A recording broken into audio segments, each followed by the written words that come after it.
تو اللہ نے اپنے پیاروں سے کہا آزمائش تو آئے گی، مال پر بھی آئے گی، زراعت پر بھی آئے گی، کھیتوں پر بھی آئے گی، باغات پر بھی آئے گی، جانوروں پر بھی آئے گی، مویشیوں پر بھی آئے گی، جانوں پر بھی آئے گی، یہ تو آئے گی۔ لیکن اب تم پر ہے، اسے اپنے حق میں رحمت بناتے ہو، اپنے حق میں اللہ کی رحمت بناتے ہو، مہربانی بناتے ہو، یا اس موسم کو اور اس نیکیوں کی اس کمائی کو ضائع کرتے ہو۔ اگر اللہ کو یاد کر لیا، اسے راضی کر لیا، اسے منا لیا، اسے قریب ہو گئے، اللہ کی رحمت ہو جائے گی۔ بیماری رحمت، تنگ دستی رحمت، نقصان رحمت، تکلیف رحمت،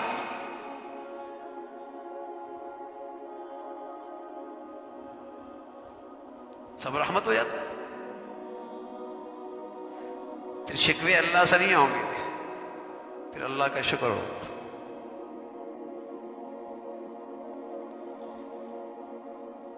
ڈاکٹر پیٹ کاٹتا ہے،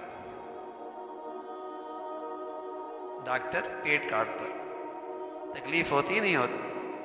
تکلیف ہوتی۔ لیکن بتائیے اس ڈاکٹر کو قاتل سمجھتا ہے، مسیحا سمجھتا ہے؟ مسیحا سمجھتا ہے، پیسے بھی دیتا ہے، شکریہ بھی ادا کرتا ہے، فیس بھی دیتا ہے، شکریہ بھی ادا کرتا ہے۔ کیوں بھائی؟ اس لیے سب کچھ کرتا ہے، پتہ ہے اس تکلیف بھی میرے حق میں رحمت ہو جائے گی، تکلیف میں میرے حق میں رحمت ہو جائے گی۔ کیوں؟ صحت مل جائے گی، صحت مل جائے گی۔ تو وہ چیڑ پھاڑ بھی اتنی بڑی تکلیف،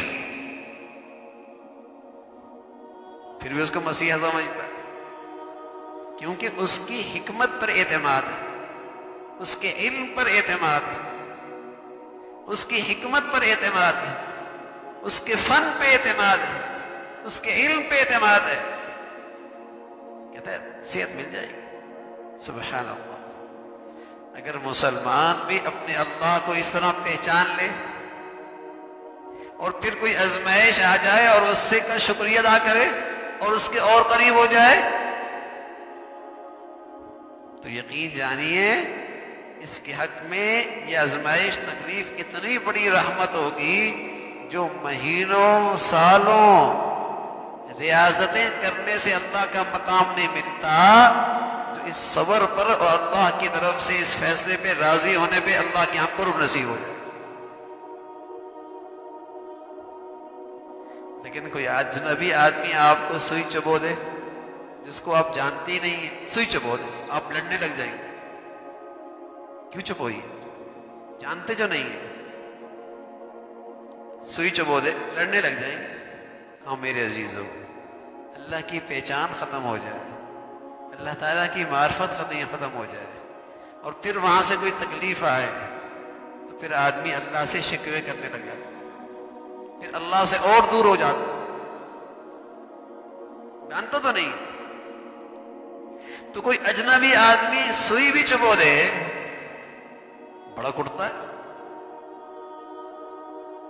ناراض ہوتا ہے، اور ڈاکٹر پیٹ کاٹ دے تب بھی خوش ہوتا ہے، شکریہ ادا کرتا ہے، فیس ادا کرتا ہے۔ تو یہی ہے بھائی، اگر اللہ سے اجنبی رہیں گے اور اللہ سے دور رہیں گے تو پھر یہ آزمائش مصیبت بن جائے، پھر یہ تکلیف عذاب کی شکل اختیار کرے، ورنہ تو یہ اللہ کی رحمت بن جائے گی۔ اولئک علیہم صلوات من ربہم ورحمہ، ان پر اللہ کی رحمت ہے۔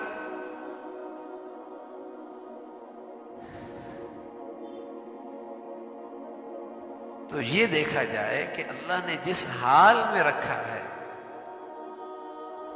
اس حال میں اللہ کا کوئی حکم تو نہیں ٹوٹ رہا، بس یہ دیکھنے کی چیز۔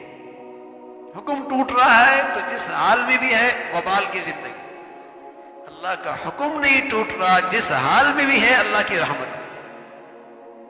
ہم ظاہری چیزیں دیکھتے ہیں، ہم مادی نقشے دیکھتے ہیں اور مادی نقشوں سے لوگوں کو تولتے ہیں. یہ بڑا خوش نصیب، اس سے اللہ بڑا راضی، اس کے اقبال بڑے بلند، یہ بڑا خوش قسمت ہے. ہم تولتے ہیں مادی نقشوں سے.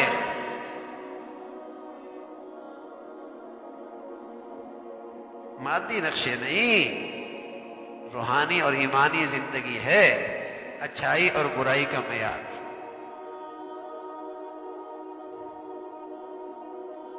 میرے نبی صلی اللہ علیہ وسلم کو کبھی بخار ہوتا، اتنا سخت ہوتا تھا کہ پانی میں ہاتھ رکھتے تو پانی گرم ہو جایا کرتا، اتنا سخت بخار. لیکن سبحان اللہ، اس تکلیف میں جو اللہ کا قرب ملتا تھا اس کی بھی تو کوئی مثال نہیں.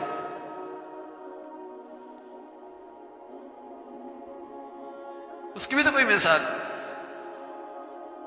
اور کتنے اللہ کے دشمن گزرے ہیں زندگی بھر کبھی بخار نہیں ہوا.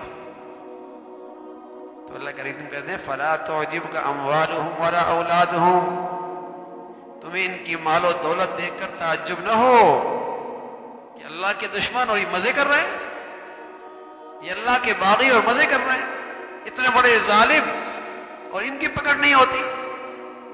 فرمایا انما یرید اللہ لیعذبہم بہا فی الحیات الدنیا وتزہق انفسہم وہم کافرون. اللہ انہی چیزوں پہ رکھ کر انہیں سخت عذاب دینا چاہتا ہے. تو عذاب کی شکل،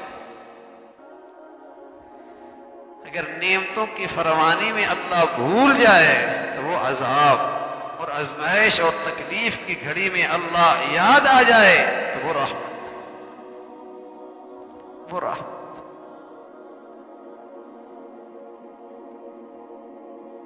تو اصل ہے میرے عزیزو اللہ کی ذات کی طرف رجوع کرو،